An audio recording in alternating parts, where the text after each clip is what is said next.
शरीर त्यागने के बाद कहाँ जाती है आत्मा? गरुड़ पुराण जो मरने के पश्चात आत्मा के साथ होने वाले व्यवहार की व्याख्या करता है, उसके अनुसार जब आत्मा शरीर छोड़ती है तो उसे दो यमदूत लेने आते हैं।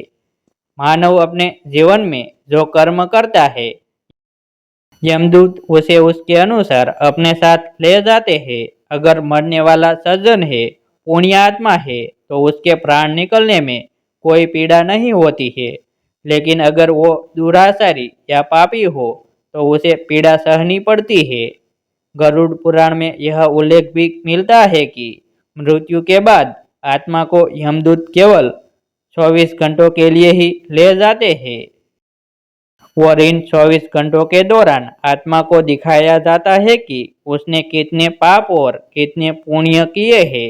इसके बाद आत्मा को फिर उसी घर में छोड़ दिया जाता है जहां उसने शरीर का त्याग किया था। इसके बाद 13 दिन के उत्तर कार्यों तक वह वहीं रहता है। 13 दिन बाद वह फिर यमलोक की यात्रा करता है। पुराणों के अनुसार जब भी कोई मनुष्य मरता है और आत्मा शरीर को त्याग कर यात्रा प्रारंभ करती है, तो इस दौरान उसे 3 प्रकार के मार्ग मिलते हैं।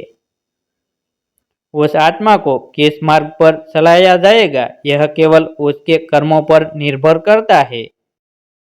ये 3 मार्ग है: अर्षि मार्ग, धूम मार्ग और उत्पत्ति विनाश मार्ग।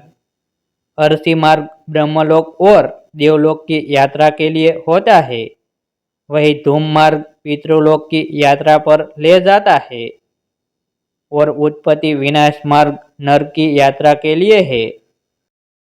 ऐसे ही पौराणिक स्टोरी देखने के लिए हमारी यूट्यूब चैनल सब्सक्राइब करें और वीडियो को लाइक करें।